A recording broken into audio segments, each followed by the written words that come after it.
दोस्तों कहते हैं ना कि राहुल गांधी कोई भविष्यवाणी करे तो जनाब बात तो होगी। जब जनता त्राहिमाम करे तो भी बात तो होगी। और जब 56 इंच का सीना 6 इंच का भी काम ना करे तो बात तो होगी। नमस्कार, मेरा नाम है प्रदीप चौहान। देखिए कि 2014 के बाद पेट्रोल 10 सालों में बहुत सस्ता था, क्रूड ऑयल इंटरनेशनल मार्केट में। उसके बावजूद प्रधानमंत्री, हमारे यशस्वी प्रधानमंत्री जो आत्मनिर्भर बनाने की बात करते हैं, 10 सालों में कभी पेट्रोल सस्ता किया ही नहीं।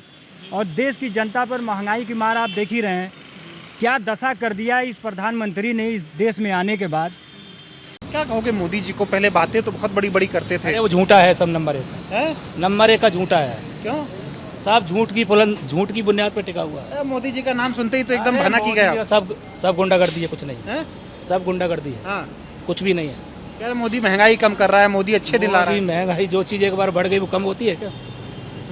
जो चीज़ एक बार बढ़ गई कम होती है? कभी किसी ने कहा है कि अब कम हो गया तो कम कर दो? बढ़ता ही चला जा रहा, बढ़ता ही चला जा रहा। ये रहा तो और भाई साहब बुरा हाल होने वाला देश में। हाँ जी, ये सरकार एकदम निकम्मी है। बस कुल मिला के ये आपका घर कैसा चल रहा है? कैसा चल रहा है? पहले कमाता था 1500, अब कमा रहा हूँ 500। ऐसा चल रहा है घर मेरा। दवाई घरवाली की आती थी मेरी एक हफ्ते की, मेरे को 1000-1200 रुपए की। साली 2600 रुपए की दवा आती है एक हफ्ते की। ये विकास नहीं है, विनाश। विकास नहीं है, विनाश है ये। हर आदमी को मंदिर मस्जिद में उलझा दिया इसने, बस और कुछ नहीं करा। आप सोचिए, पेट्रोल डीजल की वजह से लोग कितना मुश्किलों में आ घिरे हैं। और पेट्रोलियम मंत्री कुछ दिन पहले कह रहे थे कि भारत की पेट्रोलियम कंपनियों को रोजाना 1000 करोड़ का घाटा हो रहा है। और आज खबर आती है कि इन पेट्रोलियम कंपनियों ने पिछले तिमाही में 41% की वृद्धि की है, इजाफा हुआ है इनके प्रॉफिट में। गजब का झूठ बोलते हैं भाई, गजब का बेवकूफ समझते हैं इस देश की जनता को कि जब राहुल गांधी बोलते हैं तो तोल के बोलते हैं, बिना तोले नहीं बोले। अदरवाइज लिस्ट छोटी पड़ रही है राहुल गांधी की, कौन कौन सी बात सच साबित हुई है। अब तो इस देश को बताने की भी जरूरत नहीं है कि राहुल गांधी की कौन कौन सी बात सच साबित हुई है। लेटेस्ट 3 महीने पहले मार्च में इसी राहुल गांधी ने कह दिया था कि देश में आर्थिक तूफान आने वाला है, लेकिन मोदी सरकार के कान पर जूं तक नहीं रेंगी थी। हिंदुस्तान में आर्थिक तूफान आ रहा है। तेल के, पेट्रोल, डीजल, एविएशन फ्यूल के दाम आसमान को छुएंगे। फर्टिलाइजर की कमी होगी, फर्टिलाइजर महंगा होगा, किसानों को नुकसान होने वाला है। अर्थव्यवस्था पर भारी झटका पड़ने वाला है। हमारे प्रधानमंत्री ने कहा सोना मत खरीदो, ज्यादा गाड़ी मत चलाओ और विदेश मत जाओ। और फिर विदेश जाकर, हजारों करोड़ रुपए के जहाज में विदेश जाकर, उधर वो इटली के प्रधानमंत्री मेलोनी को मेलोडी टॉफी खिला रहे हैं। This is an insult to the people of India. This reel that the Prime Minister has made is an insult to the people of India and what they're suffering. अब बात सच हुई तो अब त्राहिमाम सरकार भी कर रही है, जनता भी कर रही है। सोचिए, जो मोदी जी मजाक उड़ाया करते थे कांग्रेस सरकार का, यूपीए सरकार का, कि कहते हैं वहां युद्ध चल रहा है, इसका असर हमारे देश में हो रहा है, ऐसा कैसे हो सकता है, आज वही बात खुद कह रहे हैं। जो मोदी जी सोने को गिरवी रखने को लेकर मजाक उड़ाते थे यूपीए सरकार का, आज खुद की हालत यह है कि लोगों को कह रहे सोना मत खरीदो। विदेशी मुद्रा पे हालत यह है कि आरबीआई बैंकों से कह रहा है कि आप हमें डॉलर दो, हम तुम्हें रुपया देते हैं। 6 बिलियन डॉलर के आसपास सुना है आरबीआई अब इकट्ठा करने की कोशिश कर, क्योंकि हमारी विदेशी मुद्रा का हाल बहुत खस्ता हो चुका है। यही प्रधानमंत्री आज के नरेंद्र मोदी जब गुजरात के सीएम थे तो दिल्ली की सरकार को कोसते थे पेट्रोल डीजल के कीमतें बढ़ाने को लेकर, आज खुद वही कर रहे हैं। आज मोदी जी को शायद ये बात समझ में आई होगी कि बुजुर्गों ने जो कहावतें कही हैं वो यूं ही नहीं कही।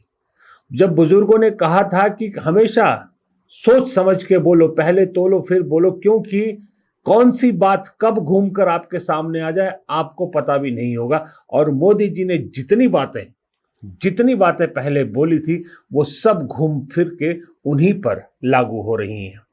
हमारी महान वित्त मंत्री सदन में कहती थी कि सदन में कहा था कि मैं मनमोहन सिंह नहीं बनना चाहती। आज सवाल पूछो तो जवाब नहीं है उनके पास कि देश की आर्थिक हालत की क्या स्थिति है। हम इतने एशिया में one of the worst performing currency कैसे हो गए? डॉलर के मुकाबले सेंचुरी बनाने वाले हैं, रुपया सेंचुरी बनाने वाला है, क्यों हुआ? कोई जवाब नहीं है। इन्हीं सर्कमस्टांसेस को देखते हुए राहुल गांधी को ये लग रहा है कि विपक्ष कोशिश पूरी करेगा, कांग्रेस कोशिश पूरी करे, लेकिन इस सरकार की खुद की गलत आर्थिक नीतियां, गलत विदेश नीति और गलत एजुकेशन पॉलिसीज, ये सारी चीजें ऐसी हैं जो खुद इस सरकार के लिए गड्ढा खोदेंगी और जनता खुद इस सरकार को गिराएगी।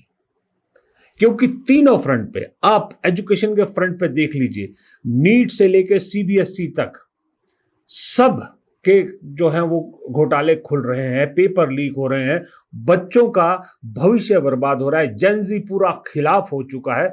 देश के 22 लाख युवाओं का भविष्य आपने एक पेपर लीक की वजह से दांव पर लगा दिया। अब सीबीएसई को लेकर कंट्रोवर्सी हो रही है और शिक्षा मंत्री के पास जवाब नहीं है देने के लिए।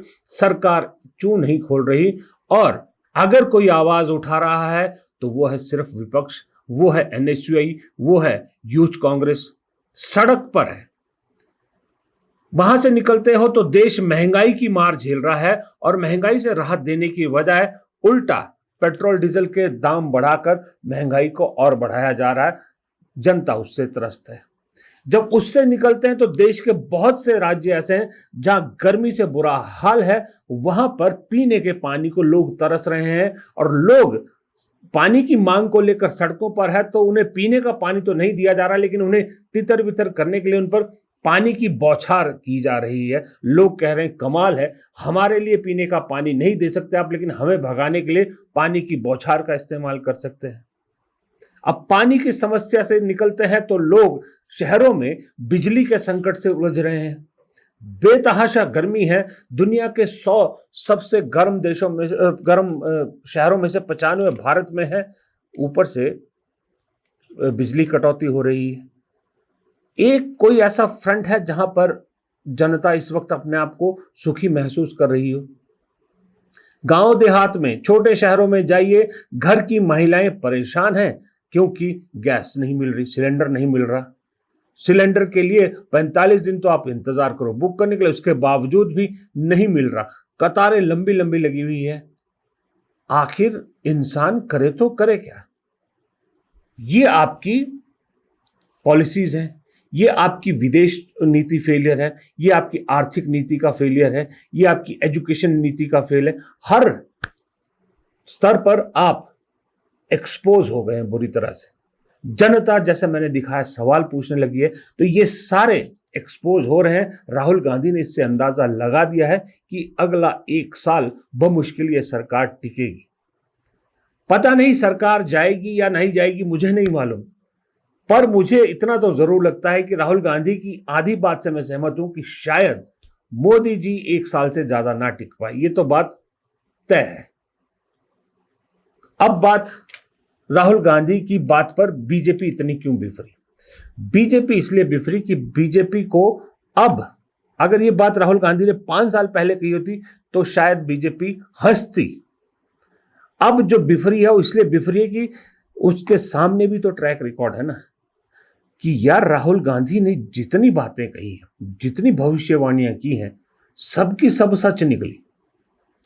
डीमोनेटाइजेशन का हो, किसानों का हो, आपका कोविड को लेकर हो, आपका यूएस ट्रेड डील को लेकर हो, आपकी इस आर्थिक संकट को लेकर हो, कितनी है, बहुत लंबी लिस्ट है। तकरीबन 22 ऐसी बातें हैं राहुल गांधी की जो इन 12 सालों में एकदम सच साबित हुई हैं। तो अगर 22 सच साबित हुई है तो क्या गारंटी है कि 23वीं सच साबित नहीं होगी? ये 23वीं बात भी सच साबित हो सकती है। और अगर राहुल गांधी कह रहे हैं अपने पार्टी के नेताओं को कि ये होने वाला है, तो इसका मतलब कुछ ना कुछ तो है जिसकी भनक राहुल गांधी को लग रही है। इसलिए बीजेपी इतनी बिफर गई है, इसमें इसलिए बीजेपी में इतनी ज्यादा परेशानी आपको देखने को मिल रही है। राहुल गांधी पब्लिक का सेंटीमेंट समझ रहे हैं, लेकिन बीजेपी पब्लिक का सेंटीमेंट नहीं समझ रही। बीजेपी फिलहाल वही पुराने ढर्रे पर चलने की कोशिश कर रही है। ये पाकिस्तान स्पॉन्सर्ड है, कॉकरोच पार्टी का पाकिस्तान से और सोरोस से कनेक्शन है। राहुल गांधी पाकिस्तानी है, राहुल गांधी को सोरोस और पाकिस्तान स्पॉन्सर कर रहा है। कांग्रेस पाकिस्तान को खुश कर रही है।